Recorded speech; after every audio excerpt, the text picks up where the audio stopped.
Ninang Daphne! Mahinang tawag ni Rain sa kanya. Yes, baby. Ano yon? Pabulong niyang tugon. Kasi po, kanina pa lingon ng lingon si Tito Ruel dito. Nag-aalala po ako, baka magkasakit siya. Ha? Magkasakit? Bakit? Opo, stiff neck po.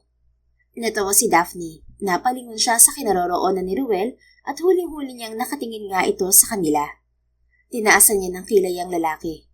Noon pa mang makilala niya ito, pansin na niya ang pagtingin-tingin nito sa kanya. Hindi naman niya ito masisisi dahil kung Anghel ang kaibigan niyang si Rowena, siya naman ay malari na ang ganda. Wala nga lang korona. Ninang, may gusto po ba sa'yo si Tito Ruel? Tanong naman ng kanina'y nananahimik na si River. Napaubo ng malakas si Daphne na ikinalingon sa kanya ng iilang mga bisita. Nasa simbahan sila dahil kasalukuyang ikinakasal sina Rowena at Wayne. At sa mga sandaling yon, nagsisermon pa ang pari. Sorry po. Mahinang wika niya bago nag-peace sign at tiningnan ng masama si Ruel na nakangiti na. Katakot-takot na irap ang iginanti niya rito bago tumingin sa unahan. Gwapo naman po si Tito Ruel, hindi po Ninang. Ani Rain na hindi pa rin tumitigil sa pag-iintriga kay Daphne. Nilingon niya ito. At kailan ka pa natuto ng ganyang salita ha? Ang lambot ng nanay mo? Paano niyo po malalaman? Ikaw po ang nagturo sa akin. Ha? Ako ba? Opo, hindi po ba sa tuwing mag-i-scroll ka ng cellphone mo, palagi kang tumitili lalo na kapag may nakakita kang lalaking labas ang abs at gwapo? Nanlaki ang mga mata ni Daphne at agad na tinakpan ang bibig ni Rain. Shh! Secret lang natin yun, baby, okay? Sunod-sunod itong tumango. Okay po, Ninang. Sagot nito nang alisin niya ang kamay sa bibig nito. Pero po, bagay naman po kayo ni Tito Ruel. Pareho po kayong maganda at pogi, Ninang. Naiiling na tinapik niya ito sa balikat. Yan naman ang gusto ko sa iyo, Rain eh. At alam mo, hindi talaga nagsisinungaling ang mga bata. Totoo po, Ninang. O siya, stop na ang usapang to. Baka mamaya masita na tayo ni Father dahil maingay tayong dalawa. Focus na tayo kay nanay at tatay mo, okay? Okay po. Muli nilang itinuon ang pansin sa mga ikinakasal. Subalit dahil sa mga sinabi ni Rain, may mga oras na palihim niyang sinusulyapan si Ruel at kita niyang madalas ay nakatingin ito sa kanya. Ay, ewan ko sa iyong lalaki ka. Mas gwapo naman sa iyo ang idol kong si Yunbin, no? Ani Daphne sa isip. Pagkatapos ng kasal, dumiretso sila sa Amihan's Resort para sa reception. Franny! Tumitiling wika ni Daphne nang sa wakas ay magkaroon siya ng pagkakataong lapitan si Rowena. Daph! Nagyakap silang dalawa. Parehong nangingirid sa luha ang mga mata nila. I'm really, really happy for you, Wengay. I know Wayne is the right man for you. Sumisinghot niyang wika. I know, Daph. At salamat sa lahat-lahat pati na sa panglililtok sa akin. You know, that really helped me. Sabay silang natawa bago pinakawalan ng isa't isa. You know what, Daph? Iisa na lang ang gusto ko sa ngayon. Ani Rowena sa kanya. At ano naman yun? Ang matagpuan mo na rin ng lalaking para sa'yo. Hindi ka na rin naman bumabata, friend.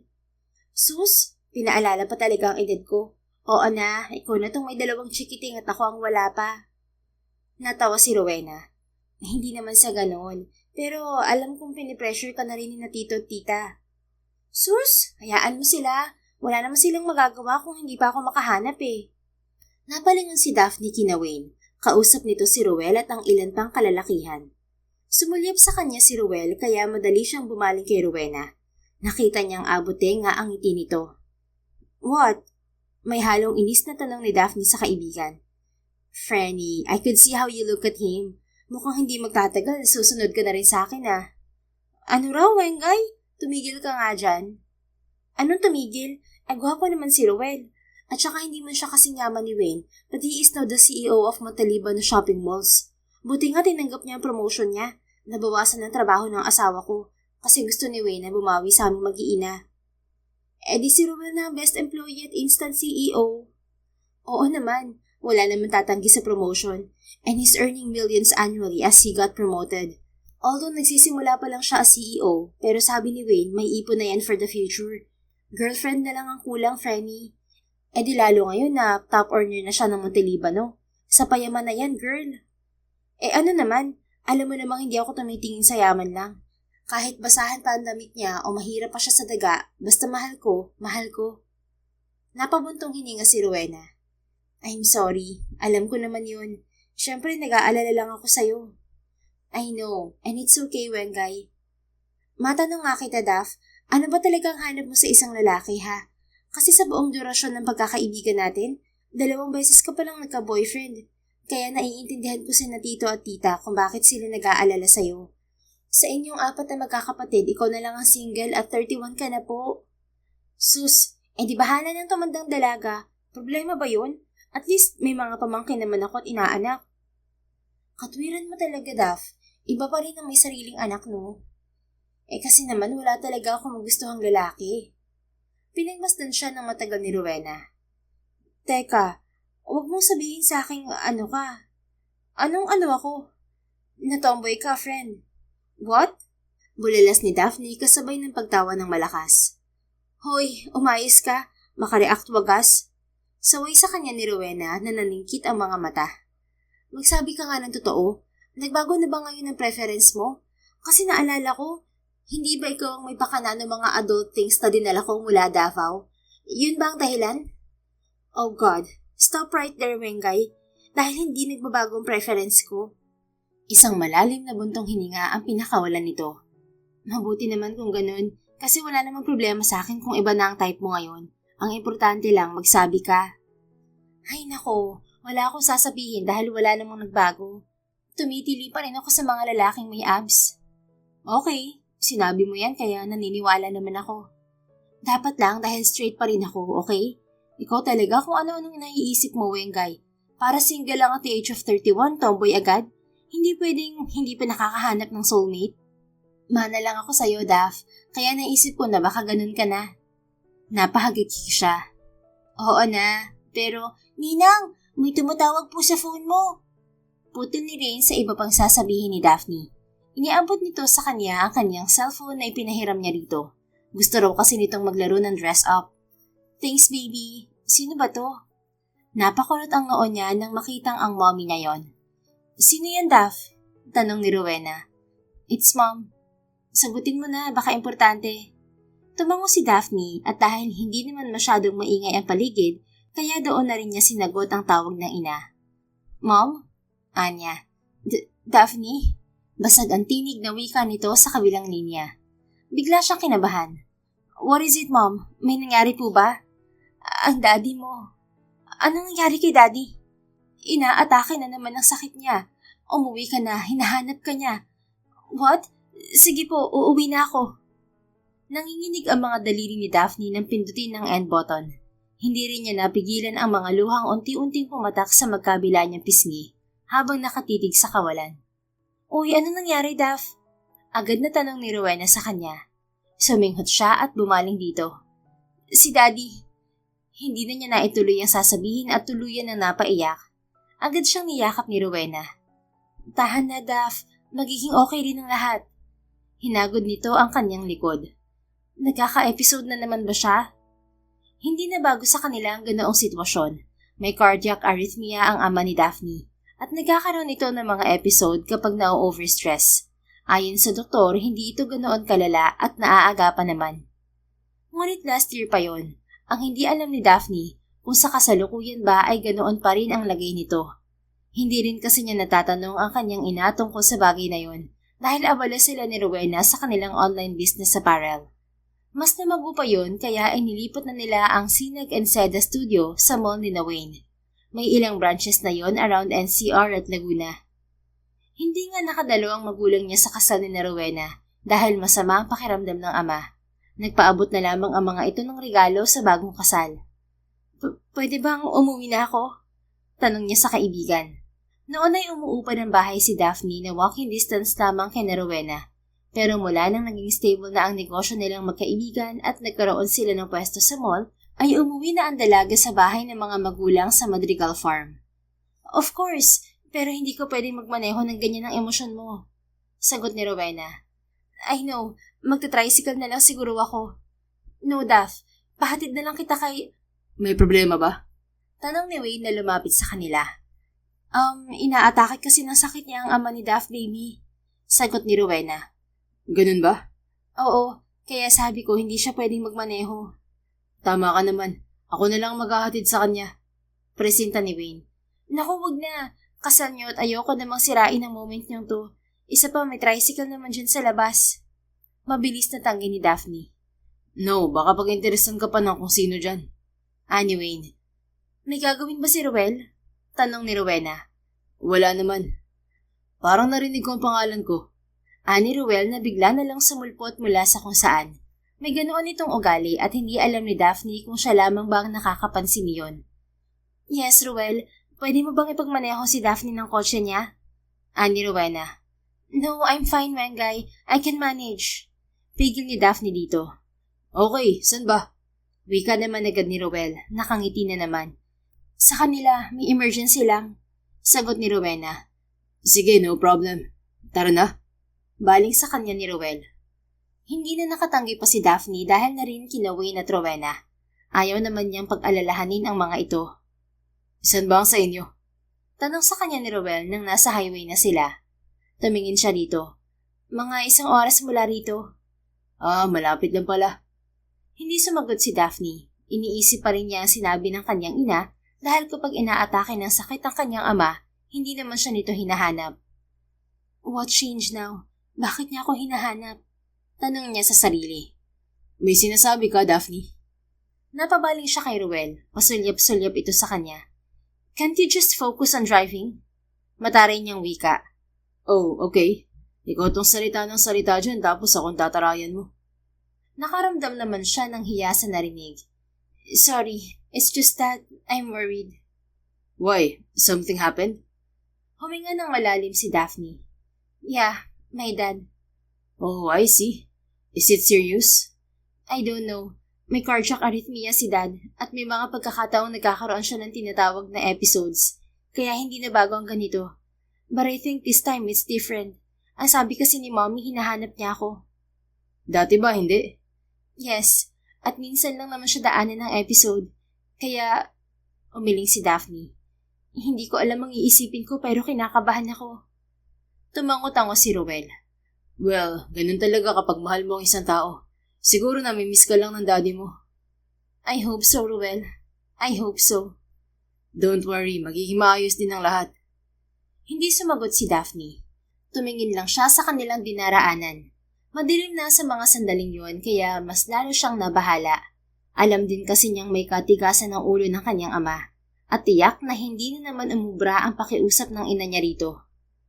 This is where you live? Tanong ni Ruel habang papasok na sila sa malaking arko patungo sa kanilang mansyon. Madrigal Farm? Basa pa ng lalaki sa nakasulat sa arko. Yes, this is our farm. Ani Daphne. Ilang buwan din akong hindi tumira dito dahil nagtayo kami ni Rowena ng online business. Recently lang ako na malagi rito. Anong klase ang farm nyo? Coconut and banana plantation. May mga mais at tubo rin. Maganda nga yan dito sa Laguna. Kasi kung hindi mo na itatanong, magsasaka talaga ako ng past life ko. At bago ako magtrabaho sa Montelibano Corp at maging instant CEO. Kaya may kaunti rin ako nalalaman tungkol sa mga pananim. Bibili nga ako ng ganitong klaseng lupain eh. Hindi ko palang alam kung saan parte. Kung sa norte ba o sa south. You're kidding, right? Hindi makapaniwalang tanong ni Daphne. About what? Sa pagiging magsasaka. Nope. I am proud to be a farmer, Daphne. Dati kasing magsasaka mga magulang ko sa Batangas. May maliit kaming palayan na siyang pinagtaguyod nila noon sa akin para makatapos ako ng pag-aaral. Really? Di sa Batangas ka nalang bumili ng lupa, malapit pa. Kaso walang mag-aasikaso. Matanda na rin kasi ang lola ko. Napakunot ang noon ni Daphne. Hindi ko nasusundan. Nasaan ang mga magulang mo, Ruel? Dead. Na-aksidente sila. What? Yeah, 15 years ago. 15 years ago? How? I mean, why? And the way you talk, bakit parang... Parang walang nangyari? Parang baliwala lang ba? Tumango si Daphne. Yeah. Well, that's because I already learned to accept it. Pero hindi naman ibig sabihin nun nakalimutan ko na sila. Because if I let the grief consume me, paano na ang lola kong umaasa sa akin? Anito na madali naman niyang naintindihan. You still remember and love them. That's enough. Yes, Daphne. You're right. At sa tingin ko naman na kaya mo talaga, Ruel. You have a lighter aura, kaya parang lahat ng nakakausap mo, gumagaan din ang paligid. Ganun bang epekto ko sa'yo, Daphne? Abit, narito na tayo. Inihinto ni Ruel ang sasakyan niya sa harap ng kanilang mansyon. Pagkatapos, madaling bumaba si Daphne. Mom? Mom? Tuloy-tuloy niyang tinungo ang kwarto ng mga magulang na naroon lang sa unang palapag ng kanilang bahay. Mom! Natigil siya sa pagsasalita nang makita ang kanyang amang nakahiga sa kama. Dad? Mahinang tawag ni Daphne rito. Nagmulat ito ng mga mata. Sugar? Napangiti siya. Yun ang endearment sa kanya ng kanyang ama mula bata pa siya. Yes, Dad. I'm here. Hinawakan ni Daphne ang kamay ng ama bago naupo sa tabi nito. Hi, my little sugar. Kumusta ang kasal ni Rowena? Okay naman po. Umuwi agad ako nang makausap ko si Mommy. How are you, Dad? Well, I just miss you, sugar. Really? Pinakaban niyo ko? Isang marahas na paghinga ang pinakawalan nito. Tarantang napatayo naman si Daphne. Dad, okay lang kayo? Sugar. Anitong habol ang hininga. Yes, Dad. I'm just right here. Kung may kailangan ka, sabihin mo lang. Really? Opo naman. Huminga muna ito ng malalim. You know what I've been asking for, honey. For the past years, right? Mm-hmm. So, napag-isipan mo na ba, anak? Mabait naman si Daniel. You know him since you were a kid. I think siya nararapat para sa'yo. But Dad, I don't like him. Pareho silang napalingon ng kanyang ama sa may pinto. Nakita nila roon si Ruel na nakatingin sa kanila. Sorry for interrupting, sir, and for my manners. Good evening po. Bati nito habang palapit na sa kanilang mag-ama. Hindi alam ni Daphne kung matutuwa ba siya sa ginawa ni Ruel o hindi. Pero kahit papaano ay nakahinga siya ng maluwag. Sugar, can you explain why he's here? And who is he? Tanong ng ama. I'm Ruel Villanueva, sir. Your daughter's boyfriend. Lihim na napasinghap si Daphne kasabay ng paglahad nito ng kamay sa harapan ng kanyang ama. Matagal iyon tinitigan ng daddy niya. Pagkaway ang mukha ng lalaki. Pagkatapos, bumaling ito sa kanya. May boyfriend ka na, anak? Bakit hindi mo agad sinabi? Tiningnan niya si Ruel. Kumindat ito na bahagya niyang ikinailing. Sorry, Dad. Bago pa lang po kasi kami. Bale, kaibigan po siya ni Rowena at Wayne. Sa kanya sa pakana ni Ruel. Bahala na. Wala naman sigurong mawawala kung magpapanggap kami. Isa pa, parang determinado naman ang kumag sa kanyang desisyon. At natitiyak ko, titigil na rin si Dad sa pagrereto niya kay Daniel. Segunda ni Daphne sa isip. Really? Binalingan ng kanyang ama si Ruel na nakalahad pa rin ng kamay. Tinanggap nito yon at ngumiti. Welcome to the family, iho. Anitong biglang sumigla. Naku, salamat po, sir. Ani Ruel. Anong sir? Tito Dante na lang. Aba, mas maganda po yan. Kumusta po palang pakiramdam nyo? Gusto mo po bang dalhin ka namin sa ospital? Pag-iiba nito sa usapan. Napatingin si Daphne sa ama. Oo nga, Dad. Hindi ka ba magpapadala sa ospital? Hindi na. Ayos na ako kasi nandito ka na, anak. Eh tito, may katigasan din pala ang ulo nyo. Parang ako po. Singit ni Ruel. Natawa ang kanyang ama. I hate hospitals, iho. Kaya kapag dinadaanan ako ng sakit ko, dito ko nalang pinapupunta sa bahay ang doktor ko. Dumating na ba si Dr. Rosales, Dad? Tanong ni Daphne. Yes, kanina pa. Umalis din kaagad dahil may pasyente pa raw siya sa ospital. Ano pong sabi niya? Okay naman daw. Basta wag akong mai-stress ng husto. Pero mukhang nabawasan na ngayon ang stress ko kasi may boyfriend ka na pala. Nagkatinginan sila ni Ruel. Ngumiti ang lalaki sa kanya. Para bang ina-assure nito na wag siyang mag-alala. Eh ano pa nga bang magagawa ko? Andito na. Ani Daphne sa isip. Nga pala, iho. Are you also in corporate world? Tanong ng kanyang ama kay Ruel. Yes po, tito. I'm the new CEO of Montelibano Shopping Malls. Actually, instant CEO po ako. Ayaw na ata ni Sir Wayne ng maraming stress kaya ipinasa niya sa akin ang ibang stress niya. Priority niya kasi ngayon ang mag-iina niya. Natawa ang matanda. Oh, really? Ibig sabihin lang yan, mahusay ka at mapapagkatiwalaan, iho. Opo, siguro. Pero unahan ko na po kayo, tito. Hindi po ako mayaman na tulad nyo. Pero nasisiguro ko naman po na kaya kong buhayin si Daphne at ang magiging anak namin. May ipon na rin po ako para sa future namin. No worries, hindi naman kami tumitingin sa estado ng buhay. Basta responsible at mahal ng mga anak namin, suportado namin sila. E di siguradong abala ka palang tao, iho. Hindi naman po gaano. Bakit po? May papakiusap po ba kayo? Basta po kayo, may oras ako lagi. Tumingin kay Daphne ang ama niya. Isama mo siya sa Baguio, anak. Anito. Ho? Ano pong mayroon sa Baguio, tito? Singit ni Ruel, ni hindi nito pinansin ang panlalaki ng mga mata ng dalaga. Next week pa naman yun. Binyag kasi ng apo ko. Anak siya na panganay kong si Damian. Doon na sila ngayon nakatira. Ganun po ba? Sige po, darating kami ni Daphne.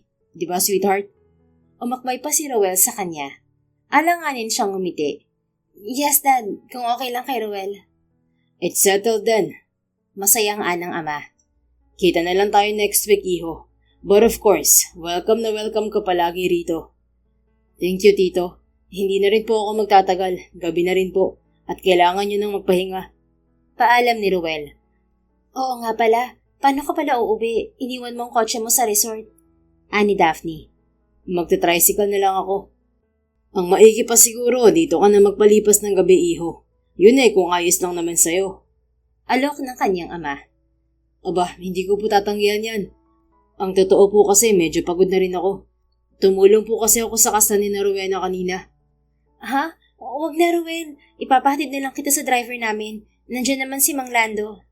Iha, umuwi si Lando. Isa pa, pabayaan mo nandito matulog si Ruel. Hindi ka ba naaawa sa boyfriend mo? Gabi na. Napakamot siya sa ulo. Hindi naman sa ganun, Dad. Sus, wag ka nang kumontra. Si Ruel na rin ang nagsabi na pagod na siya. May mga damit naman dyan ng Kuya Damian mo. Yun muna ang ipahiram mo kay Ruel. Walang nagawa si Daphne kundi ang tumango. Sige na, at ako'y magpapahinga na rin.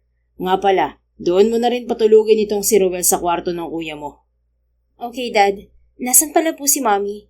Sino kasama niyo rito? Naroon lang siya sa kusina. May ipinapaluto siyang leche flan at cake. Birthday daw ni Letlet bukas. Yun na lang daw ang ireregalo niya. Sige po. Magpahinga ka na, Dad. Okay, Iha. Good night sa inyo ni Ruel. Good night din po. Sagot naman ng lalaki. Night, Dad. Ani Daphne bago hinalikan sa noo ang ama. Pagkatapos, binalingan niya si Ruel. Tara na sa itaas, ihahatid na kita sa magiging silid mo. Nagpatiuna siya rito na tahimik namang nakasunod sa kanya. Hindi niya alam kung anong tumatakbo sa isip nito at naisipang magpanggap na nobyo niya. Pero natitiyak niyang imposibleng walang makawala agad sa sitwasyong yun. Teka, hindi mo man lang ba ako ipapakilala sa mami mo? Tanong ni Ruel na nagpahinto kay Daphne sa pag-akyat sa hagdan patungong ikalawang palapag. Nilingon niya ito. Pwede bang bukas na lang? Bakit naman? Dahil hindi ako sanay na nagsisinungaling sa mga magulang ko. At ikaw ang dami mong sinabi na script kanina. Ang daldal mo talaga. Well, if that's the case, mas maigi ngayon pa lang ipakilala mo na ako para wala ka nang ipapaliwanag bukas. Sa katotoo naman ng mga sinabi ko sa daddy mo kanina. Kaya naman talaga kitang buhayin pag ikinasal na tayo. May ipon ako, Daphne. Aasawahin na lang ang kulang. Ewan ko sa'yo. Gusto mo totohanin na lang natin? Malay mo, soulmate pala tayo. Pangungulit nito. Napabuntong hininga si Daphne sa kakulitan ng lalaki. At kahit gustuhin man niyang tumanggi sa peking relasyon nila, naroon na sila kaya paninindigan na lang niya. Just act natural in front of them, Daphne. Huwag ka mag-alala, magaling akong artista. Sabi pa ni Ruel sa mahinang tinig. Hindi mo alam kung ano ang ginawa mo dahil natitiyak kong mahihirapan tayong dalawa kapag nagdesisyon tayong maghiwalay. Well, mostly, ako lang pala kasi hindi mo naman sila mga magulang. Mahinang wika niya. Hindi naman kasi kalayuan ang kwarto ng kanyang mga magulang sa may hagdanan. Baka marinig sila ng kanyang ama. Eh di sana, hindi ka nalang pumayag. Pwede mo naman kasing sabihin kanina ang totoo sa harap ng daddy mo. Patawa ka rin ano? Ikaw tong sulpot ng sulpot na parang kabuti at sasabihin tayo. Tapos ako ngayon ang sisisihin mo? Gusto ko lang namang iligtas ka. Dahil alam ko, kung hindi ko ginawa yon, tiyak na sa isang linggo, kasal ka na sa Daniel na yon. Isa nakikita ko naman, hindi mo siya gusto. Kasi kung gusto mo siya, sana noon ka pang may asawa. Anito sabay ismin. Hindi alam ni Daphne kung matatawa ba siya o hindi sa reaksyon nito. Para kasi itong bata na nakikipag-away sa kapwa bata. Hoy, tumigil ka. Anong cute ha? Anang isang tinig sa isip ni Daphne, kaya madali niyang ipinilig ang ulo. Oo na, ikaw na ulit ang tama, Ruel. Ayaw ko lang talagang ma-stress si Dad sa pag-iisip tungkol sa estado ko. Baka kasi makasama pa yun sa kanya kaya nagpapaka-practical lang ako. Matagal na kasi niyang gusto na mag-asawa na ako. Hitting two birds with one stone, ganun ba? Yes, ikaw naman ang nagpresenta eh. Kaya bahala na bukas kung anong mangyari sa atin. Siguro naman pareho tayong mature, ano? Ani Daphne. Of course. I know what to do and what's not. Basta wag ka lang ma-inlove sa akin, Daphne baby. Kasi kapag nangyari yon, mapipilitan akong pakasalan ka. Sagot nitong hindi niya alam kung nagbibiro ba o hindi. Pero nangingislap ang mga mata nito. Ha? Hindi mangyayari yon, Mr. Villanueva. Baka ikaw ang ma-inlove sa akin. Wag mo nga ako ma-baby-baby dyan. Wala tayo sa harap ng mga magulang ko, no? Well, tingnan natin. Saka, nagsasanay lang naman akong tawagin kang baby para mas convincing pag nasa harap tayo ng magulang mo. Napailing na lang si Daphne bago nilagpasan ng lalaki. Saan ka pupunta? Habol nito. Saan pa? E di sa kusina. Ipapakilala kita kay mommy, remember? Oo nga pala. Wait, sweetheart. Napairap na lang si Daphne. Hindi niya alam kung paano sila sa mga susunod na araw, pero alam niyang may pag-a-adjust na magaganap, lalo na sa parte niya. Kinabukasan, bandang 8:00 na ng umaga nagising si Ruel. Siguro dahil na rin yun sa napaka-komportable at magandang ambience ng silid na kinaroroonan niya. Idagdag pa ang magandang klima sa lugar ni na Daphne. Damang-dama kasi niya ang probinsya vibe. Mabuti na rin lang at linggo sa araw na yon, walang pasok sa opisina. Inayos ni Ruel ang sarili bago siya bumaba. Saktong naabutan niya roon si Daphne na mukhang kagigising lang din. Good morning, sweetheart baby. Nakangiting bati niya bago ito hinalikan sa noo. Kitang-kita niya ang gulat sa mga mata nito at kung paano ito natigilan. How was your sleep? Nakatulog ka ba ng maayos? Tanong pa ni Ruel na baliwalang naupo sa tabi nito. Dama niyang sinusundan siya nito ng tingin. Humilig siya at bumulong. I didn't mean to. Pero nakatingin sa atin ang katulong nyo. Ha? Nasaan? Luminga pa si Daphne. Isang pilyong ngiti ang sumilay sa mga labi ni Ruel. Nandyan kanina sa may gilid. Hindi mo kita kasi nakatingin ka dyan sa kinakain mo. Katwiran niya dahil ang totoo, wala naman talaga nakatingin sa kanila. Gusto lang niyang gawin yun noon pa mang unang kita niya rito. Hindi mahirap hangaan si Daphne dahil bukod sa maganda ito, nakikita rin niyang mabait ang babae, lalo na sa kambal ni Wayne at Rowena. Mahilig din kasi siya sa bata. Hindi lang halata sa personalidad niya. Yung totoo, Mr. Villanueva, pinaglololoko mo ba ako? Angil ng dalaga sa kanya. Of course not. Totoong nariyan ang katulong nyo kanina. Alangan namang umasta akong parang wala lang tayo kung hindi naman yun ang paliwanag natin sa parents mo. Saka kaharap natin mga katulong nyo nang ipakilala mo ko sa mami mo kagabi, di ba? Paano kung magsumbong sila? Oo na. Ang dami mo pang sinasabi, Ruel. Naku ha, oras na malaman kung may iba kang motibo sa ginagawa nating to, tinitiya kong malilintikan ka sa aking lalaki ka. Takot ko naman. Ani Ruel bago kumuha ng sinangag at sunny side up egg. Ikaw, anong gusto mo sa mga to? Do you want more rice? Tanong niya kay Daphne. May laman pa ang plato ko, hindi mo ba nakikita? Laman ba yan? Ang payat mo kaya? Saan ka ba nakatingin, Ruel ha? Sa plato ko o sa akin? Mataray nitong tanong. Both. Kaya kumain ko pa kasi masama ang namamayat. Nagkakasakit. Nilagyan niya ang plato nito ng longganisa at tapa. Kumuha rin siya para sa sarili bago dinagdagan ng sinangag ang laman ng plato nito. Ayan, kain na tayo. Ani Ruel saka sumubo. Sa gilid ng kanyang mga mata ay nakikita niyang naniningkit na ang mga mata ni Daphne. You know what? Ani to. What? You're so annoying, Ruel. Really? Bakit sabi ni Sir Wayne tahimik daw ako? What? Ikaw? Tahimik? Oo. Hindi nga raw ako makabasag pinggan. You're lying. Uy, hindi ah. Hindi ako nagsisinungaling. Anya. Pero syempre, hindi ko aaminin sa yung madaldal ako at chismoso. Inis nga si Sir sa kadaldalan ko eh. Bawas pogi points yun pag nagkataon. Dagdag ni Ruel sa isip. Kaya pala para kang kabuti. Sulpot ka ng sulpot. Biruin mo, basta ka nalang pumasok sa bahay namin kagabi kahit hindi ka naman invited. Aminin mo, chismoso ka no? Ha? Ako? Chismoso? Exaggerated siyang umiling. Never ako nakichismis, no? Pinagmasdan siyang maigi ni Daphne. Nag-poker face lang naman si Ruel dahil tinitiyak niyang mamamatay muna siya bago umamin. Ewan, sige na, kumain ka na kasi may misa mamaya. Sabi nito. Misa? Saan? Sa chapel, malamang. Sa simbahan. Chapel, Ruel. Magkaiba ang chapel at simbahan. Mas maliit ang chapel kaysa sa simbahan at may mga pagkakataong private owned to. Lecture nito sa kanya. Yes, sister. Muling naningkit ang medyo singkiti nitong mga mata. Nakita rin ni Ruel kung paano humigpit ang pagkakahawak nito sa kutsara. Kung hindi lang talaga linggo ngayon, naupakan na kitang lalaki ka. Inis nitong wika bago kumain. Kasi naman may pa-lecture ka pang nalalaman. Munti ko na nga isipin na kaya hindi ka nagbo-boyfriend kasi magmamadri ka. What? Sumusobra ka na Sinasabi ko lang kung anong nakikita ko. Pues mali ka ng judgment, Mr. Villanueva. At pwede ba, itikom-tikom mo yung bibig mo? May makarinig sa'yo, mabuking pa tayo. Inis nitong wika bago itinuon ng pansin sa kinakain. Yes, ma'am. Pahiram na lang ulit ako ng damit ni Kuya Damian. Sabi ni Ruel. Bahala ka. Basta by 9, bumaba ka na kasi 9:30 ang misa. Okay, noted. Pagkatapos nilang kumain ni Daphne ay umakyat ng muli si Ruel sa silid na kanyang ginagamit. Halos karamihan sa mga damit doon ng kapatid ni Daphne ay bago, pero hindi yun ang ginamit niya dahil nahihiya siya. Hindi naman siya pilian.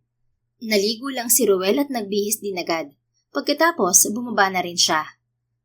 Iho, good morning. Masiglang bati sa kanya ng ama ni Daphne. Malapad ang pagkakangiti nito habang katabi ang asawang si Mrs. Espelita Madrigal. Good morning din po, Tito. Tita, kumusta na po ang pakiramdam nyo? Tanong ni Ruel sa may edad na lalaki. Nako, maayos na. Gumana ang gamot na ininom ko kagabi. Ikaw, kumusta ang tulog mo? Maayos naman ba? Opo, napasarap nga po eh. Siguro dahil sariwa ang hangin dito sa inyo. Nako, Ruel, ganyan talaga kapag nasa probinsya ka. At natutuwa ako nakatulog ka ng maayos. Anang ginang. Ayun na nga po. Namimiss ko talaga ang buhay sa probinsya. Ano ba ang probinsya mo, Iho? Tanong ni Mr. Madrigal. Karatig lang po nitong Laguna, sa Batangas po. Pero sa Manila po ako nagtatrabaho. Sa Mr. ni Rowena. Abay, malapit nga. Teka, SP, nasa na ba ang anak mo? Bakit ang tagal? Mahuhuli na tayo sa misa. Baling ng may edad na lalaki sa asawa. Siyempre, nagpapaganda pa ng husto. Abay, kita mo naman kung gaano kagwapo itong si Ruel, hindi ba? Sagot ng ginang na ikinangiti niya. Hindi naman po sobrang gwapo. Nabiyayaan lang ng kaunti, tita. Ani Ruel na natatawa. At pa-humble ka pa talaga, Iho. Totoong gwapo ka. Kamukha mo si Keanu Reeves pero Pinoy version ka. Ay wow, Hollywood yun, tita. Na-flatter naman po ako. Well, taba naman si SP. Gwapo ka talaga, Iho. Bagay na bagay kayo ni Daphne. And speaking of, ayan na siya. Wika ni Mr. Madrigal na nakatingin na sa may hagdanan. Napalingon doon si Ruel, nadagling nahigit ang paghinga. He knows that Daphne is pretty, pero hindi naman niya akalain na kapag ganoong simple lamang ang suot nito, wala ring makeup, lumalabas ang natural nitong ganda. She's like a goddess wearing a soft yellow dress. Lagpas lang yun ng bahagya sa tuhod habang ang buhok nito ay itinali ang ilan sa likuran gamit ang isang malaking ribbon. She looks innocent but elegant and respectable. Dalagang Pilipina ang dating. Naku, Iha, mukhang mas lalong nabighani itong si Rowel sa ganda mo Anang ama nito.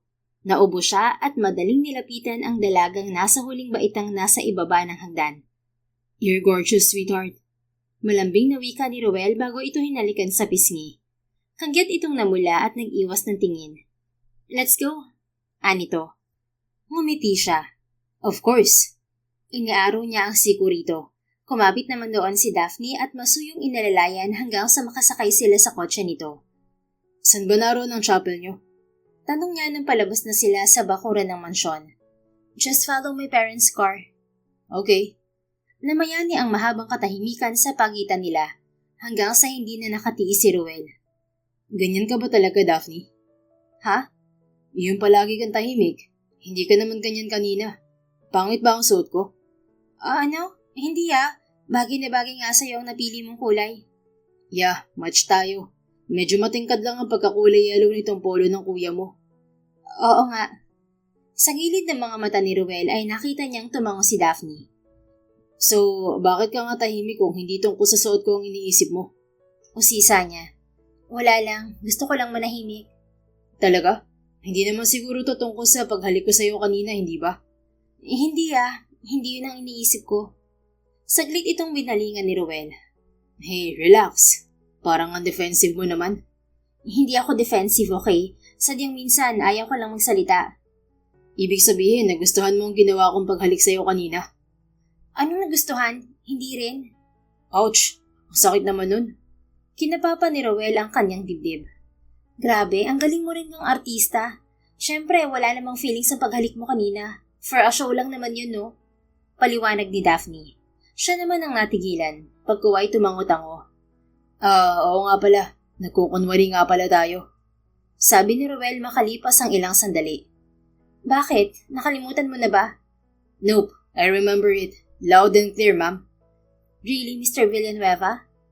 Really, Miss Madrigal. Teka, sino nga pala si Letlet? Anak ng mayordoma namin. Debut niya ngayon kaya maraming ipinaluto si Mommy kagabi.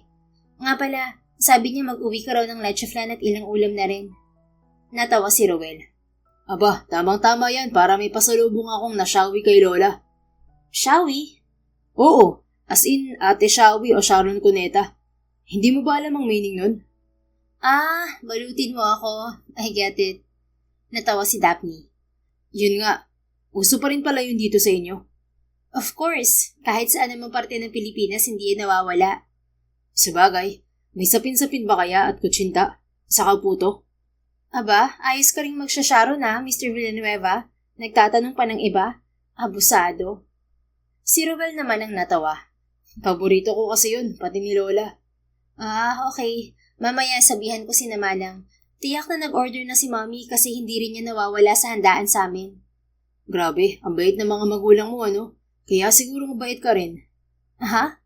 Ang sabi ko, mabait ka. Baling ni Ruel kay Daphne na titig na sa kanya. Hindi ako mabait, Ruel. You are. And it's non-debatable. Ewan ko sa'yo. Totoo lang ang sinasabi ko, Daphne. Saka pwede bang magdalawa ang tawag mo sa akin? Nakakatanda ang Mr. Villanueva.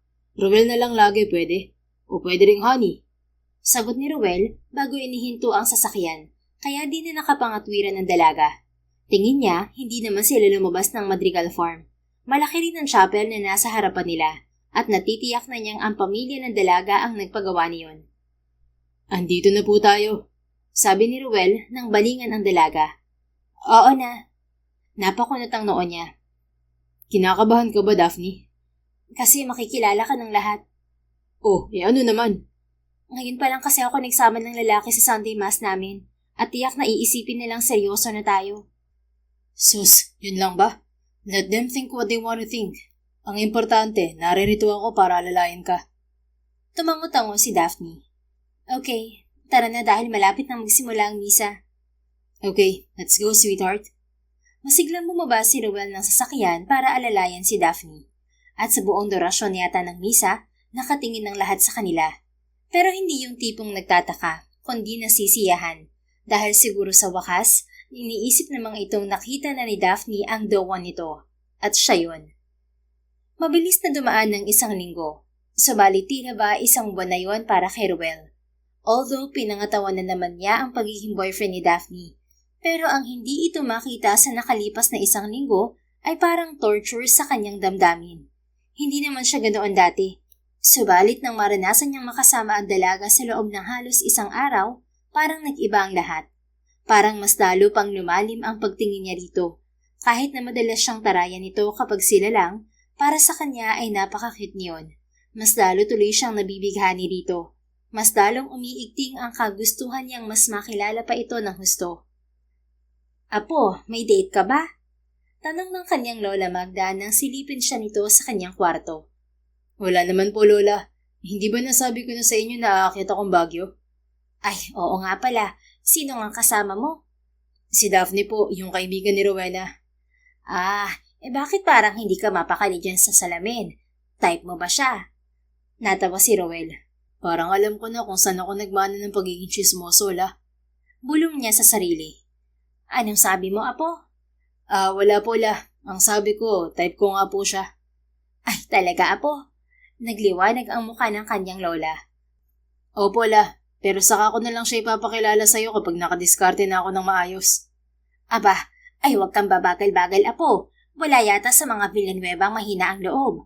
Ang lolo mo nga noon, kahit tinapay lang ang dala, ay sige pa rin ang pagkakit ng ligaw sa akin.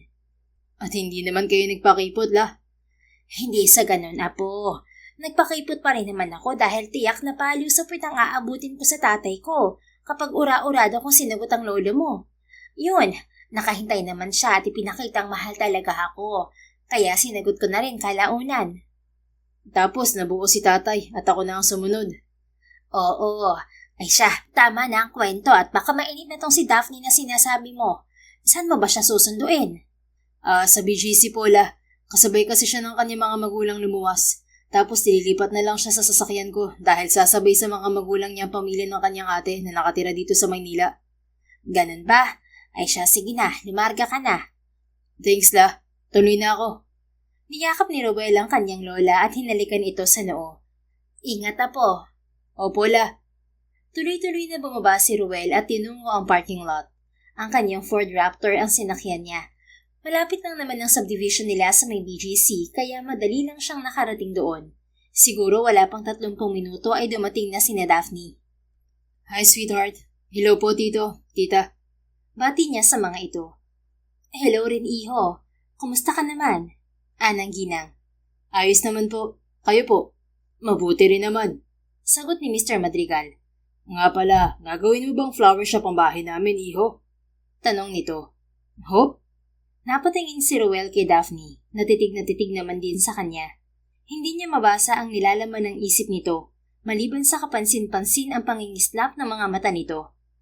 Kasi naman kung magpadala ka ng bulaklak, parang wala nang bukas. Ayun, wala na silang mapaglagyan sa bahay. Ani Daphne na nakaingos. Iho, mas maigi pa sigurong nasa paso na lang ang bilhin mo para buhay sila at pwede pang alagaan sa garden namin.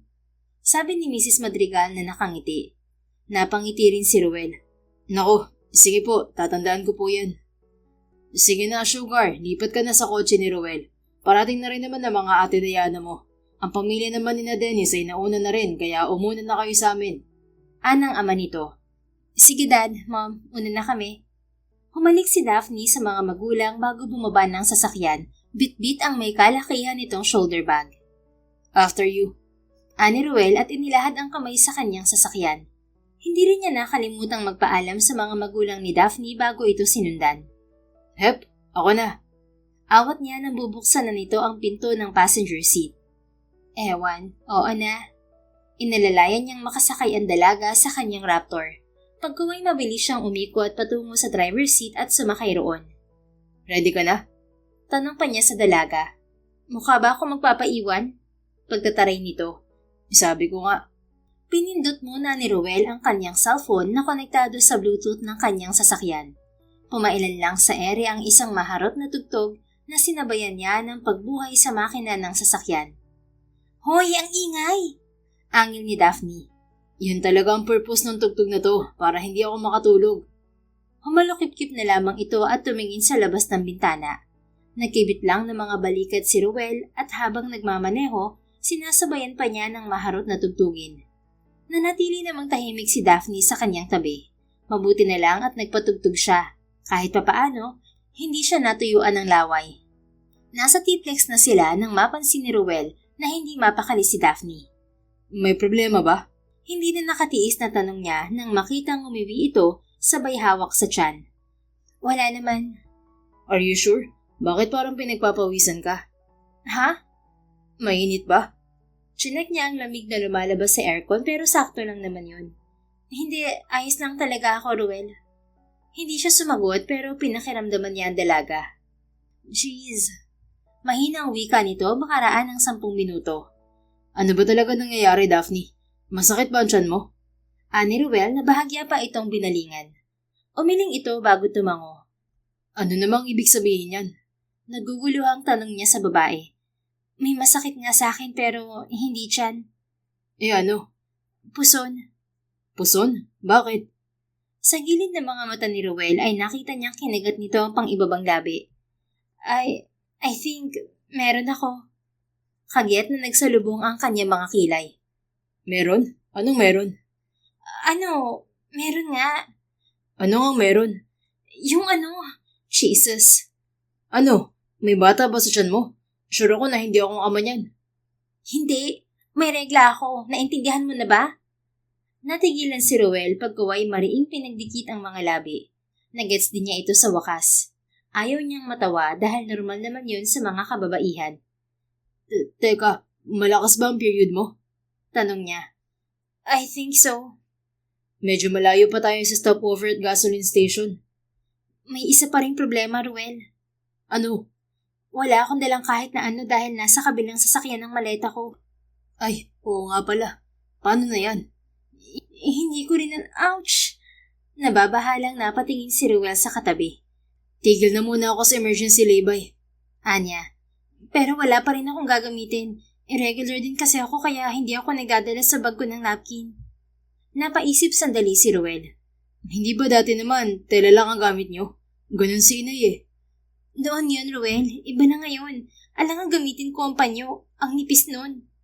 But you're in an emergency, Daphne. So whether you like it or not, kailangan mong gumamit ng tela. Ha? Anong tela naman? May towel ako rito. Yun na lang muna. Tapos pagdating natin ng Pangasinan, dadaan tayo sa drugstore para bumili ng kailangan mo. Okay lang ba? Hindi ba nakakahiya? No, Daphne. Okay lang. Natural naman yan sa mga babae.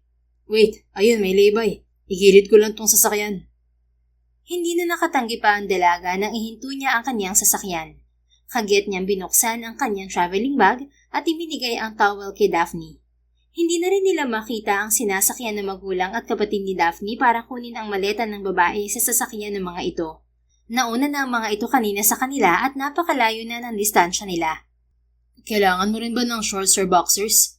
Meron naman ako rito ng jersey shorts. May tali yun kaya hindi naman siya malalaglag. Uso naman ngayon ng oversize sa mga babae. Anya. Sige. Kung hindi nakakahiya, kaysa naman magkayat ako rito. Here. Iniabot ni Noel ang shorts sa dalaga. Binigyan niya rin ito ng isang jersey shirt. Aanhin ko naman to. Sapin mo sa upuan mo. Di ba sabi mo malakas? Namula ito. Salamat. No worries. Sige na, magpalit ka na. Baba na ako. Pagkatango ng dalaga ay bumaba nga si Ruel at hinintay na makapagbihis si Daphne. Ilang saglit pa, bumaba na ang binata sa may passenger seat. Are you done? Tanong niya. Yes. Okay. Sa Pangasinan na lang tayo mag-stop over, okay? Baka maabutan natin dun ng parents mo. Kunin mo ang gamit mo sa sasakyan nila para makapagpalit ka ng damit. Sige. Namumulang tugon nito na ikinangiti niya. Wala na yata ang mukha maihaharap pa si Daphne kay Ruel dahil sa nangyari. Kaya pagdating nila sa Baguio, halos magkulong na siya sa kanyang silid.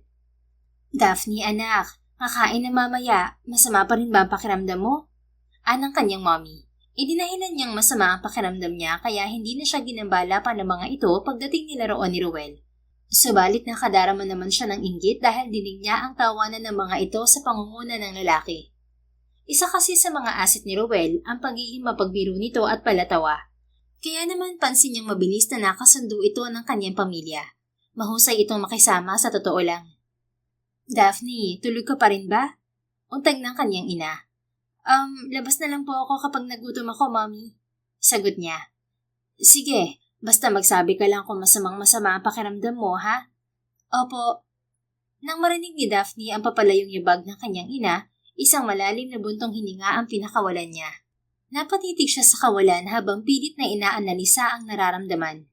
Daphne knows that her feelings for Ruel are starting to change. Pilit niya yung sinisikil, subalit sa tuwing makakatanggap siya ng bulaklak, mensahe o tawag mula sa lalaki sa nakalipas na isang linggo, hindi niya maikakailang kinikilig siya. Yung kilig na tumatagos talaga sa puso niya. At kung magtatagal pa ang pagpapanggap nila, tiyak na tuluyan siyang mahuhulog dito. Naputol sa kanyang pagmumuni-muni si Daphne nang tumunog ang kanyang cellphone. Kagyat siyang napangiti nang makitang si Rowena yon. Yes? Bakit ka napatawag? Hindi ka ba busy? Bungad niya pagkasagot dito. Hindi naman, sagot nito. Nasa honeymoon pa kasi ito at si Wayne. Talaga? Bakit parang namamaos ka yata? Syempre, panay ang tili at wala rin halos pahinga. Gusto ata ni Wayne sundan agad ang kambal. Ay, ano ba? Huwag mo nga ikwento yan. Napahalakhak si Rowena sa kabilang linya. Ikaw ang nauna dyan tapos paganyan-ganyan ka. Oo na. So bakit ka nga napatawag? May problema ba sa shop? Sorry, hindi pa ako nakakapag-check ng emails at messages ko. Na-busy ako lately. No, it's not about our business, Daph. Alam mo namang mga mapagkakatiwalaan ng mga tauhan natin. Bakit nga? Isang mahabang katahimikan ang bumalot sa kabilang linya kaya napakunot ang noon ni Daphne. Hoy, ano na? Silent treatment? Tumawag ka pa. Sabi niya, medyo wala siya sa mood dahil nga may period siya. Well, itatanong ko lang naman kung kumusta kayo ni Ruel. Huh? Kandaotal niyang tugon kasabay ng pag-iinit ng magkabilang pisngi. Anong haka dyan? Akala mo ba hindi ko alam? Hindi mo ba alam na notorious sa pagiging chismoso yang si Ruel? Sinasabi ko na nga ba eh. What? Hindi mo alam? No, ang sabi niya hindi raw siya ganun. Natawa si Rowena. Well, ako na nagsasabi sa'yo na may pagkachismoso siya. Si Wayne na makakapagpatunay niyan kasi siya rin naman ang nagkakwento sa akin. Bakit sinasabi mo sa akin ngayon? Saka, sinabi rin ba niyang nagpapanggap lang naman kami? Yes, tinanong kasi siya ni Wayne kung bakit hindi siya makakadalo sa business conference sa Bohol. Ang sabi niya may importante raw siyang lakad ngayong weekend. Kaya yun, napilitan siyang dumagdal at umamin. Natigilan si Daphne. Teka, may conference dapat siya? Yes, pero dahil pinaliwanag niya ang sitwasyon niyo, kaya pinayagan na rin siya ni Wayne. Alam mo naman, malakas ka sa asawa ko. Ang tanong ko lang, bakit hindi mo sinasabi sa akin? Anit ang may halong pagtatampo. Kasi naman, hindi naman to seryoso. Pampalubag-loob lang to kay Daddy. Hindi ba napauwi agad ako nung kasal niyo? Yung Ruel na yun, pumasok ba naman sa bahay at sumunod sa room ni Dad? Narinig ang usapan namin kaya sinamantala ng lalaksot. Tulong daw niya sa akin. Umasa tuloy si Dad at biglang lumakas noong nalaman na may jowa ako kuno. Diyos ko. Which I know na hindi mo naman tinutulan. Hindi nga, kasi ipipilit na naman ni Daddy si Daniel sa akin. Napahagalpak ito ng tawa. Hoy, Wengay, walang nakakatuwa sa sinasabi ko ha. Oh, sorry, Frenny. Kasi naman, si Daniel pa talagang ipipilit ni Tito Dante sa'yo. Ayaw mo naman sa kanya noon pa. Kaya nga, kaya pumayag na rin ako sa pakulo nitong si Ruel. Muli itong natahimik. At hindi man niya nakikita si Rowena, alam na ni Daphne ang tumatakbo sa isip nito. Sabi ko nga sa'yo noon pa, mabait naman si Ruel. Si Wayne na rin ang makakapagpatunay niyan. May pagka-joker lang siya minsan pero wala talaga akong masabi sa kanya. Magaling pa siyang mag-alaga ng mga bata. Parang ikaw. Kaya perfect match kayo. Saka ang pagiging madaldal naman niya ay hindi marites. Pinipili rin niya ang pagsasabihan niya ng mga bagay-bagay. Biro lang naman at chismoso siya. Anito. Alam kong dyan na naman tayo hahantong sa pagiging matchmaker mo, Wengay. Bakit? Wala naman talagang masama kung magiging kayo talaga. Pareho naman kayong walang sabit. Saka matanong nga kita, minsan ba hindi ka nakaramdam ng kahit na ano sa kanya? Gwapo si Ruel ah. Natigilan si Daphne at mariing kinagat ang labi.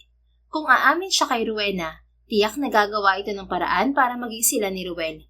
At yun ang aayaw niyang mangyari. Mas gusto niyang maging organic pa rin ang lahat. Silence means yes, Daph. At kilala kita, kaya wag ka na magkaila. Alam ko noon pa man napapansin mo na talaga si Ruel. Hindi mo nang ine-entertain kasi medyo busy pa tayo noon sa negosyo natin. But I know you see him as a good man. Tama ba ako? Napabuntong hininga siya. Daphne, hindi kita pangungunahan, okay? I know you want an organic type of relationship.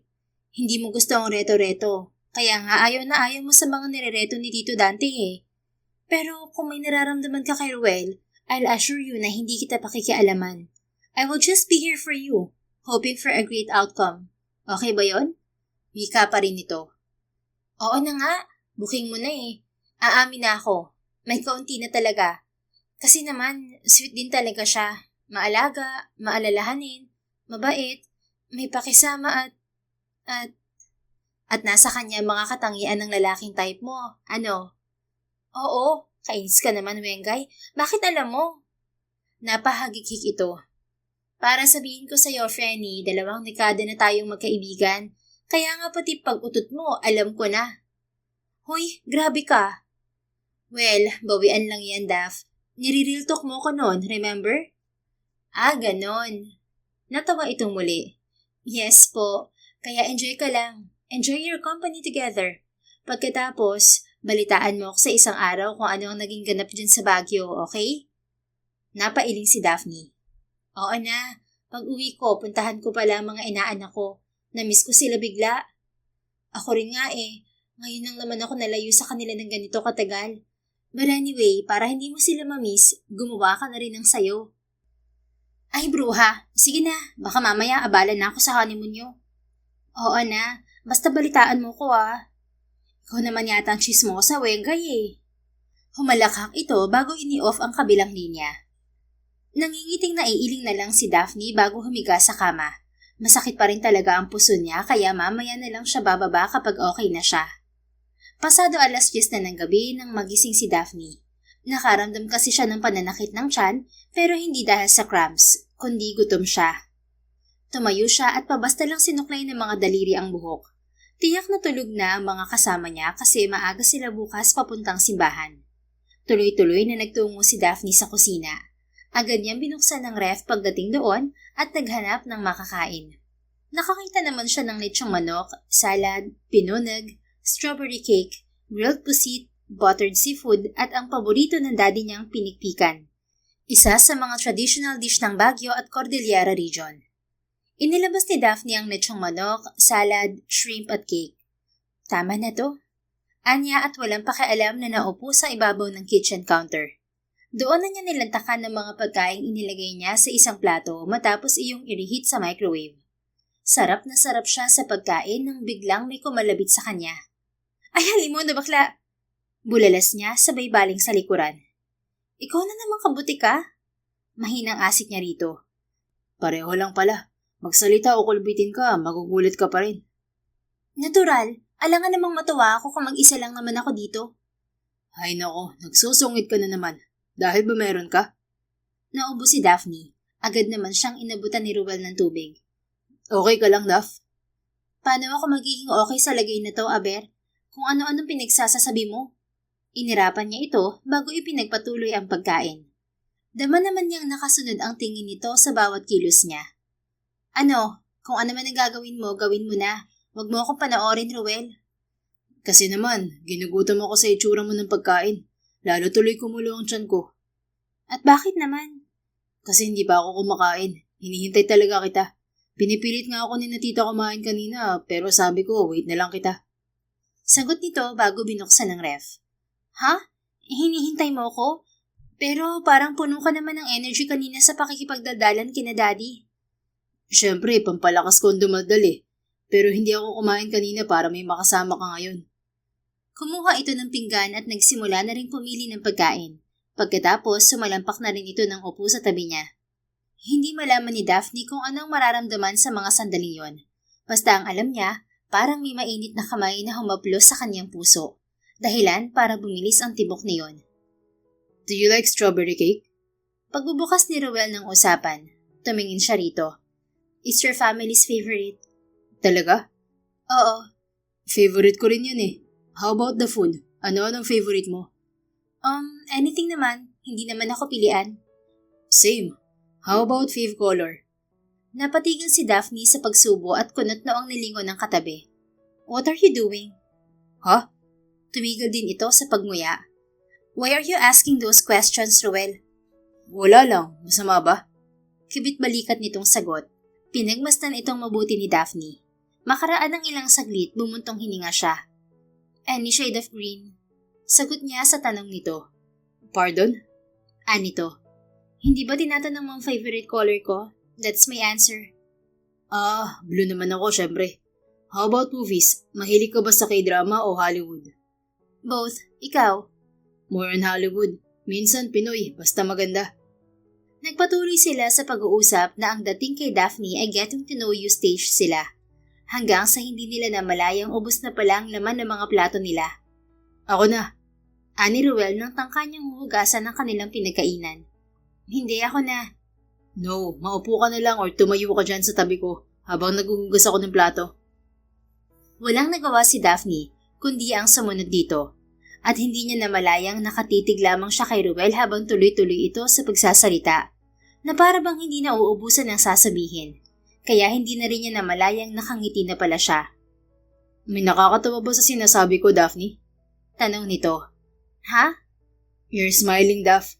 Baka hindi mo napapansin. Ako? Yeah, you're smiling from ear to ear. Lumabi siya at umayos ng tayo. I didn't realize that. Well, baka naman nag-e-enjoy ka talaga sa pakikinig sa akin. Siguro nga. Anya, kahit wala naman talaga ako naiintindihan. Dugtong ni Daphne sa isip. So, pababa muna tayo ng kinain? Sige, medyo naparami ako ng kain eh. Ako rin. Pero teka, hindi na ba sumasakit ang puson mo? Gusto mo bang mag-hot compress muna bago tayo lumabas? Hindi sumagot si Daphne. Nakatitig lang siya kay Ruel dahil yun ang unang beses na itinrato siya ng isang lalaki na parang prinsesa, maliban sa kanyang ama. Kaya naman parang puputok ang dibdib niya sa sobrang kilig. May dumi ba ako sa mukha, Daph? Takang tanong nito bago kinapa ang magkabilang pisngi. Umiling siya, pagkuway ngumiti. No, you're just... Muli siyang umiling. What? Tumingin siya sa mga mata nito. You're too good to be true, Ruel. Natawa ito. Marami nga nagsasabi, pero hayaan mo. Mula ngayon, sa'yo na lang ako ganito. Ang yabang? Nagsasabi lang ako ng totoo. Talaga ba? Baka yabang din yan kagaya ng sinabi mong hindi ka chismoso. Nanlaki ang mga mata nito.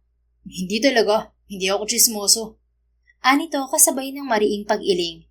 Nako, Ruel, bukong na kita. Napakamot ito sa ulo. Sorry naman. Alam ko kasing bawas pogi point sa pagiging chismoso ko.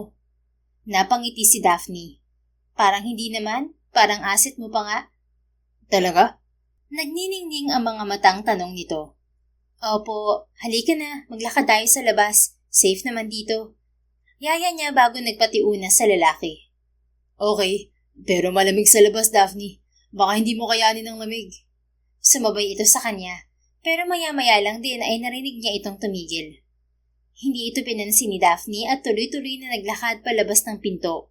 Unang sumalubong sa kanya ang napakalamig na klima ng Baguio. Ganoon din ang humahalimuyak na amoy mula sa mga pine trees sa paligid. Napayakap siya sa sarili nang muling umihip ang malakas na hangin.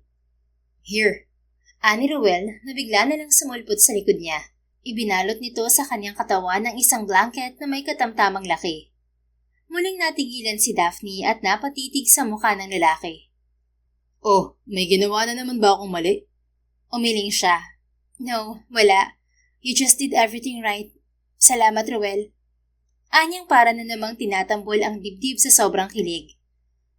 Masyadong malamig, baby. Dito na lang tayo tumambay at magkwentuhan sa terrace. May fire pit naman dito.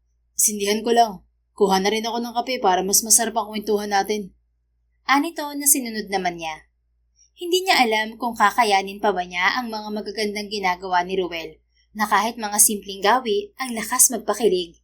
At kung hindi niya babantayan ng sariling puso, baka pagising niya kinabukasan, mas malalim na ang nararamdaman niya rito.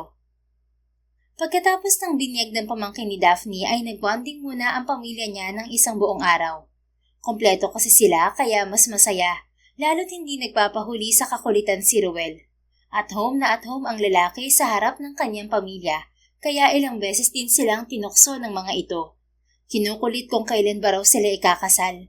Ang tangi lang naman niyang naisasagot ay darating din sila sa araw na yon. Isa pa sa mga napansin ni Daphne ay ang kasiglahan ng kanyang ama. Hindi ito dinadaanan ng sakit nito na isang magandang senyales. Ibig sabihin, hindi ito nai-stress.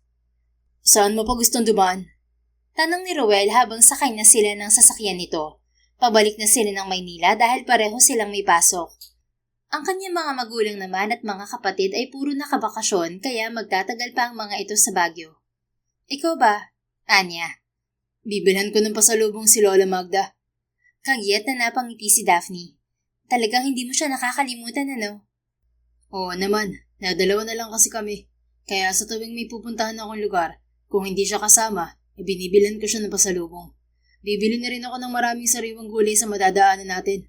Mahilig si Lola sa gulay eh. Sweet. I know. Maalalahanin din ako. Mabait, maalaga. Gwapo at Okay. Tama na, Ruel. Natatawang saway ni Daphne dito. nagsasabi lang ako ng totoo. Bawal kayo magsinungaling. Nakakatagyawat. Oo na. So daan muna tayo sa bilihan ng pasalubong? Okay, bilhan ko na rin si Nawengkay at Kambal. Hindi naman nagtagal ay narating nila ang Mines View Park. Marami daw ang mabibili kung ano-anong souvenirs. Ganoon din ang iba't ibang klase ng delicacies ng Baguio. At syempre, dumaan din sila sa Good Shepherd kung saan binibili ang sikat na ube jam.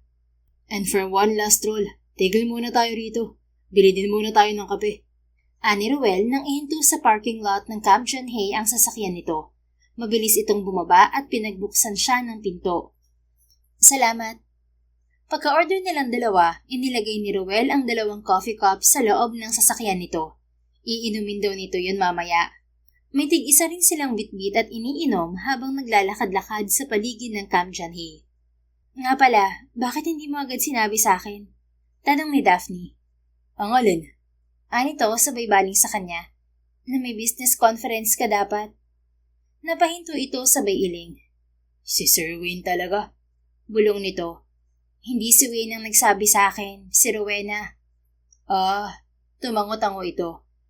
Kasi naman, alam kong kailangan mo ko kaya mas inuna kita. Priority lang, ganon? Yes. Diretsong sagot nito habang titig na titig sa mga mata ni Daphne. Hindi niya yun nakayanan kaya nag-iwas siya ng tingin. Sana sinabi mo pa rin kasi tiyak na importante yun. Huwag ka mag-alala, may pinadala naman kaming representative. Medyo nakakahiya pa rin kasi nakaabala ako. Don't say that, Daphne. Hindi ka abala sa akin, okay?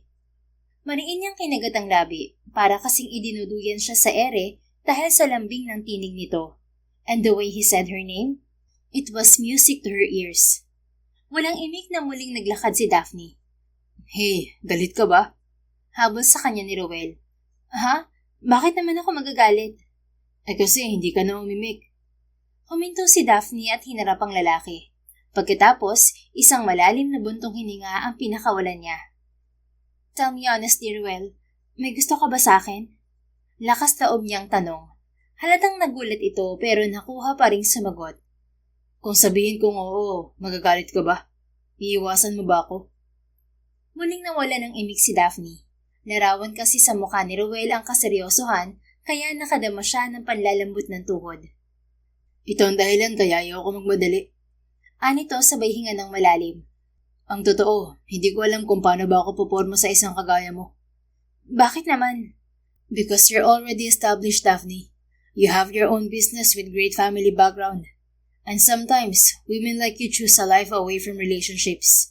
A life of independence and solitude. Alam mo yun, marami kasing hassle kapag nasa isang relasyon ka na.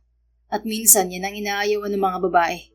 Minsan, gusto nyong hawak nyo lang ang oras nyo at walang drama. Are you saying na insecure ka? Takot? Tumango si Rowena. Yes, most of the time. I feel insecure and afraid. Hindi lang halata kasi madalas, dinadaan ko na lang sa biro ang mga bagay-bagay. Alam ko kasi na malayo pa ako sa pagiging successful. Dahil hindi naman ibig sabihin na CEO na ako, ay magpapakampante na ako sa posisyon ko. Anytime pwede pa rin itong bawiin. And then, who am I kapag nangyari yun?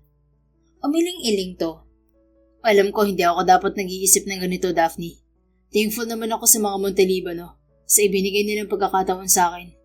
Pero hindi mo naman masasabi ang panahon. Although ang gusto ko lang talaga ay isang simpleng buhay sa probinsya. At kapag nangyari yun, nag-aalala lang akong baka mas lalo mo akong hindi magustuhan. Nagdag pa nito sa malungkot na tinig. I'm not that kind of woman, Roel. Hindi ako mapili. Kung anong ginugusto ng puso ko, yun lang ang sinusunod ko. Kaya nga hindi ako mapilit-pilit ni Daddy sa mga inirereto niya. Kasi ang gusto ko, yung kusa ko mahuhulog. Sabi niya habang hindi inaalis ang pagkakatitig sa mga mata nito. Then, ang swerte naman ng lalaking mamahalin mo. Because you're one of a kind, Daph. And someone like you deserves to be cherished. And you're doing that to me, Ruel. You cherished and prioritized me. And to that, I'm not just grateful. I'm also over the moon. Napakulot ang noon nito, pagkaway dahan-dahang napangiti.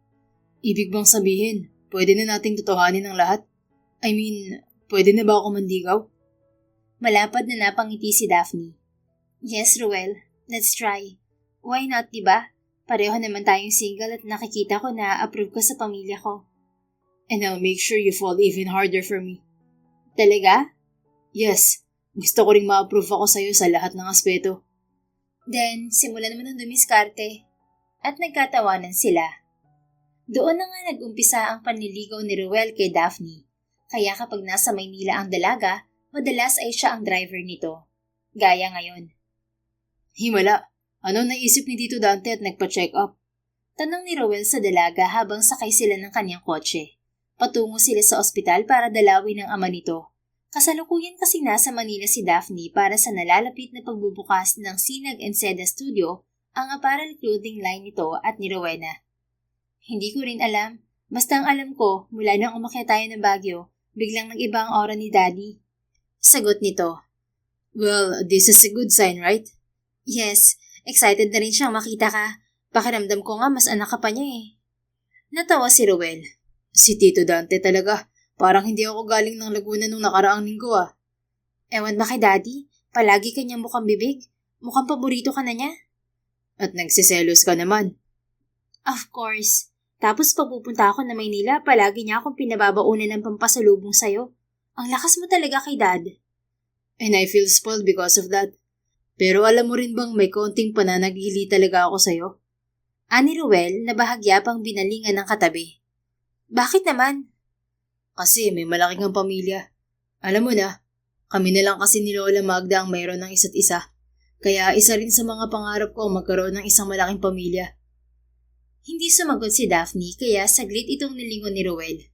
Hey, bakit hindi ka na nagsalita dyan? Iniisip ko lang, ilang buwan ka na bang nanliligaw? Sandali siyang napaisip. Almost 2 months na rin. Bakit? Wala naman, natanong ko lang. Nakita niya itong umiti kaya lihim na lamang siyang napailing. Akala ko naman sasagutin mo na ako. Aba, kapag nangyari yan, ora mismo isasama na kita sa judge para magpakasal. Uy, grabe ka naman. Wala pa nga tayo, hindi ba? Saka, kailangan pa nating ayusin ang mga papeles natin bago tayo ikasal. Natigilan si Ruel. Wait, ibig sabihin, gusto mo rin ako maging asawa? Saka na natin pag-usapan yan, okay? Isa pa, narito na tayo. Napakamot na lang si Ruel sa noo nang makitang malapit na nga sila sa gate ng ospital. Nakalusot ka ngayon, pero sa susunod na mga araw, hindi na, Daphne. Biro niya. Natawa naman ito. Natakot naman ako, Ruel. Sige, mangasar ka pa. At patawalan naman si Mr. Villanueva. Bilisan mo na, kasi nangako rin ako kay Lola Magda na sasamahan siyang mag-shopping. Napangiti si Ruel. Pag-uwi kasi nila noon galing Baguio, agad niyang ipinakilala si Daphne sa kanyang lola. Madali namang nagkasundo ang dalawa, kaya ngayon, madalas ay si Daphne ang kasakasama nito sa kahit na anong lakad. Natutuwa naman siya dahil willing lagi ang dalaga na samahan ng matanda. Saan naman daw kayo pupuntang dalawa? Tanong niya kay Daphne habang nagpa-park ng sasakyan. Secret. Parang dumadami ng sekreto mo ah. Naghihinala na ako. Baka naman dinadala mo si Lola sa gay bar at inihahanap ng jojowain ha. Napahalakhak ang dalaga. Sira, walang ganun. Baka paluin ako ni Lola niyan. Wala kang dapat na ikabahala, Mr. Villanueva. Safe na safe si Lola Magda kapag ako ang kasama niya. Oo na. Halika na at baka patapos nang i-check up si Tito Dante. May pag-uusapan pa naman kami. Inilahad niya ang kamay sa harapan nito na madali naman itong tinanggap. At ano naman yun? Secret. Panggagaya niya rito. Umirap si Daphne. E di kayo na ni Daddy ang may secret. Natawa siya ng malakas. Patas lang tayo. Hay nako, oo na nga. Isang araw, excited na tinanaw ni Daphne si Ruel na papalapit na sa sasakyan niya. Inaya niya itong lumabas at kasalukuyan silang nasa isang rest area sa SLEX dahil bumili ito ng maiinom nila. Ayaw mo ba talaga akong pagmanihuhin, Daphne? Tanong nito nang makasakay. No, ako nga nagyaya, di ba? Kaya ako rin na magdadrive. Ganun ba yun? Opo. Ano ba mga binili mong yan? Akala ko ba inumin lang? Tanong ni Daphne habang nag-uumpisa na ulit magmaneho. Baka magutom ka kaya bumili na rin ako ng donuts. May chips din na chocolates. Bumili rin ako ng sandwiches. Ang dami naman. Saan ba talaga tayo pupunta? Malayo ba? Ayan ka na naman sa mga tanong mo, Mr. Villanueva. Pwede bang awat na muna? Ay nako, oo na nga. So, anong gusto mo? Donuts, tinapay, chips o chocolates? Akala ko sasabihin mo ng, o ako. Napakagalpak to ng tawa. Kasama rin syempre ako. Sabi na nga ba eh. Pero parang gusto ko ng donuts muna plus coffee. Right away, ma'am. Maingat siyang sinubuan ni Ruel. Nilagyan din ito ng straw ang biniling kape para hindi na raw niya hawakan.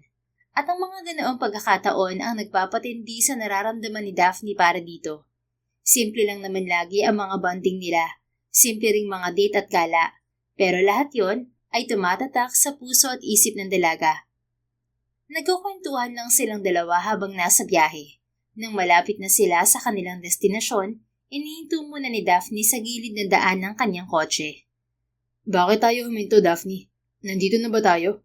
Nagpalingali nga si Ruel. Wala namang bahayan dito. Puro talahib lang. Sabi pa nito bago tumingin sa kanya. Wala talaga, kasi wala pa naman tayo sa lugar kung saan talaga kita dadalhin. Ha? Bakit tayo tumikil? Kasi gusto kong isuot mo muna to. Ibinigay ni Daphne rito ang isang pampiring. Napakunot ang noon nito. Para saan naman to? Basta isuot mo na lang. Matagal nitong pinagmasdan ang piring bago siya binalingan. Sigurado ka bang hindi to prank? Of course not. Sige na, isuot mo na yan. May tiwala ka naman sa akin, hindi ba? Oo nga, pero... Ruel, isuot mo na lang, please. Wala namang nagawa ang lalaki kundi ang sumunod kay Daphne, kaya napangiti siya ng malapad. Alright, wag na wag mo tatanggalin yan ha. Bili niya rito. Oo na po. Napangiti si Daphne at tahimik na nagmaneho hanggang sa marating ang lugar na ilang linggo rin niyang hinanap. Hindi niya alam kung napansin ba ni Ruel kanina ang kinaroroonan nila, pero mukha namang hindi dahil marami na ring nagbago sa lugar. Nandito na ba tayo? Tanong nito nang muli niyang ihinto ang kanyang kotse makalipas ang higit 20 minuto. Opo, ang mainipin mo naman. Kasi naman po, inaantok ako kapag nakapiring. Natawa si Daphne bago mabilis na bumaba sa sasakyan. Pagkatapos, maingat niyang inalalayan si Ruel. Pwede ko na bang alisin tong piring ko, Daph? Hindi pa. Lakad pa tayo. Mga 10 minutes na lang. Ha? Paano kung madapa ako? Kaya nga po nakaalalay ako sa'yo, hindi ba? Sabi ko nga. Ilang minuto pa nga silang naglakad patungo sa mismong lugar na gustong ipakita ni Daphne kay Ruel. Nandito na tayo. Pero bago mo alisin ang piring mo, gusto ko lang sabihin na ginawa ko ang bagay na to kasi gusto kong pasayahin ka. Gaya ng palagi mong ginagawa sa akin. Anya. Daphne, ano ba talaga to? Nakakakaba naman. Well, see it for yourself. Dahan-dahang inalis ni Ruel ang piring nito at kitang-kita ni Daphne kung paano nagbago ang ekspresyon ng mukha nito na ang pangungunot noo napalitan ng gulat hanggang sa mangisnap ang mga mata nito. You're kidding me. Bulalas nito sabay baling sa kanya. This isn't real, right? No, Ruel. This is real. Kadulong ko si Lola Magda na hanapin ang lugar na to. Medyo limot na rin niya kasi matagal na rin daw siyang hindi nakapunta dito and... Oh God.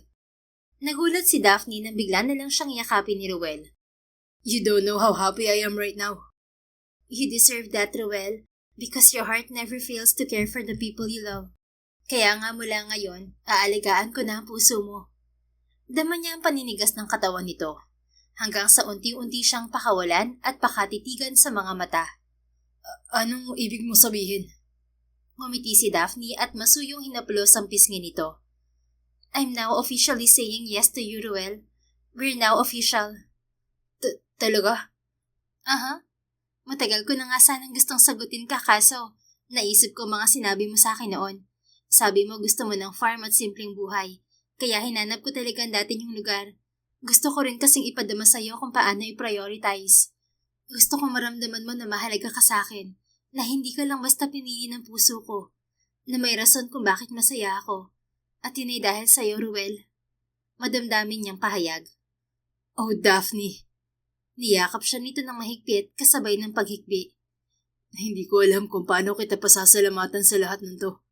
Na hindi ko naisip na gagawin mo mga bagay na to para sa akin. Well, ngayon, Alam mo na kung paano ako magmahal. Gusto kong sinusuklian ang lahat ng ginagawa sa akin, maliit man o malaki, because you are worth it. Naisip ko rin na pareho talaga tayong mature kung mag-isip, Daphne. Pero teka, paano pala kung wala na tong lugar na to?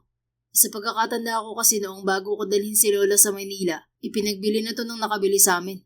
Parang ginawang buy and sell at ang sabi tatayuan ng resort. Kumawala si Daphne sa binata. Hindi na raw natuloy dahil umatras na yung business partner nung last na nakabili. Hindi raw magandang ipwesto rito ang resort dahil nga bukid na bukid. Kaya ang ginawa nung nakabili, ipinatenant na lang sa mga magsasaka rito. Binili mo na ba to? I mean, ipinagbibili na ba to? Yes, ibinibenta na ulit to. Pero hindi ko pa binibili. Alam ko kasi hindi ko papayag na gumastos ako. Kaya ikaw ang tatanungin ko ngayon kung gusto mo ba. Ibig mo sabihin, dinala mo ako rito nang wala talagang kasiguraduhan? Nope. Dinala kita rito kasi kahit anong mangyari, alam kong mapapasaya kita, Ruel. Yun lang talaga nasa isip ko. Napangiti ito ng malapad. And you did the right thing. Hayaan mo, bukas na bukas din ibabayaran ko kung magkano man ibinenta ang lugar na to.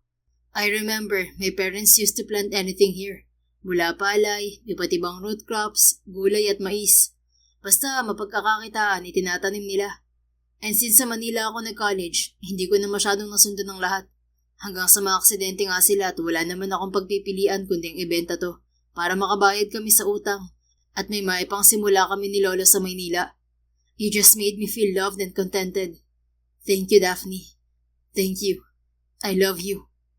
Ngumiti siya ng kabigi nito at gawaran ng isang matamis na halik ang kanyang mga labi. I love you more, Ruel. Anya nang maghiwalay ang mga labi nila. Napabuntong hininga to. What was that for? Tanong ni Daphne at walang pakialam na ipinulupot ang isang braso sa bewang nito. Wala. Naisip ko lang kung narito pa si Nainay. Tiyak na masayang-masaya mo ngayon. Tiyak na wala akong maririnig sa kanila kundi, anak, tama ang naging pasya mo. Tama ang babaeng pinili mo dahil nakikita niya kung anong higit na pangangailangan mo. At yun na yung ganitong kasiyahan. Kasiyahang hindi mapapantayan ng kahit anong salapi sa mundo. Oh, that's so sweet. Kaya nga sa kanila ako nagmana. Natawa si Daphne. Oo na, halika na, puntahan na natin ang may-ari ng lupa para ma-arrange na agad ang pagbili nito. Pagkatapos uwi tayo ng pakil. Sabi ko kasi kina Daddy may sorpresa ako sa kanila. Iba ka rin nga, mahal ko. You're the best. Dapat lang naman dahil nagsinungaling tayo sa kanila. Nga pala, good news kasi stable naman daw ang kondisyon ni Daddy ayon sa resulta ng check-up niya. That's good to know. Pero alam mo ba kung ano pa ang isang good news? Ano naman? Kasi mahal, matagal na nilang alam na nagpapanggap lang tayo nung simula. Ha? Paano? Sinabi ko, syempre gusto ko kasing seryosohan na talaga, kaya hiningi ko ang blessing ni na Tito Dante at Tita S binaligawan ka. Ayoko rin kasing sirain ang tiwala nila, kaya nagpakatotoo ako sa kanila una pa lang. Nanlaki yung mga mata ni Daphne. Talaga? Opo. Nox, hanga na talaga ako sa lakas ng loob mo, mahal. Yun ay dahil mahal na mahal kita, Daphne. Mahal na mahal din kita, Ruel. Akala ko hindi kita magugustuhan noon dahil naiirita ako sa kadaldalan mo. Over ka rin sa sense of humor. But look at me now, holding your hands and loving you even more. Ang gwapo ko sa mga sinabi mo, baby. Kaya mahal na mahal din kita eh. Pakasal na agad tayo ah. Tumango naman agad si Daphne. Pagbalik nila sa farm ni na Daphne, agad nilang ipinaalam sa mga magulang na dalaga ang kanilang relasyon na labis na ikinatuwa ng mga ito. Ganoon din ang galak ng lola ni Ruel sa magandang balita nila. Sa mga sumunod na araw ay nabili rin agad ni Ruel ang lupain na pinuntahan nila. Doon nila balak na magtayo ng bahay bakasyunan at bigyan ng trabaho ang mga magsasaka sa lugar. Yun ang magiging unang investment ni Ruel at handa itong alalayan ni Daphne at ng magulang niya dahil nasa farming naman ang business nila. Isang taon mula ang araw na yon bago ginanap ang isang simpleng kasal sa bakuran ng mga madrigal. Tanging mga kapamilya at malalapit na kaibigan lang ang imbitado. At syempre, hindi mawawala ang mag-anak ni na Wayne at Rowena na siyang naging daan para makilala ni na Daphne at Ruel ang isa't isa. At gaya nga sa kasabihan, dumarating ang pag-ibig kapag hindi mo na ito hinahanap. And when the time comes, panghawakan mo na ito at wag nang bibitiwan pa. because that kind of love will last forever. The end. If you enjoyed this story, please don't forget to like, subscribe, comment, and share. Your support helps us reach more people and spread the love. Thank you for tuning in, and we're looking forward to seeing you again soon. In the meantime, please take care and may God bless you always.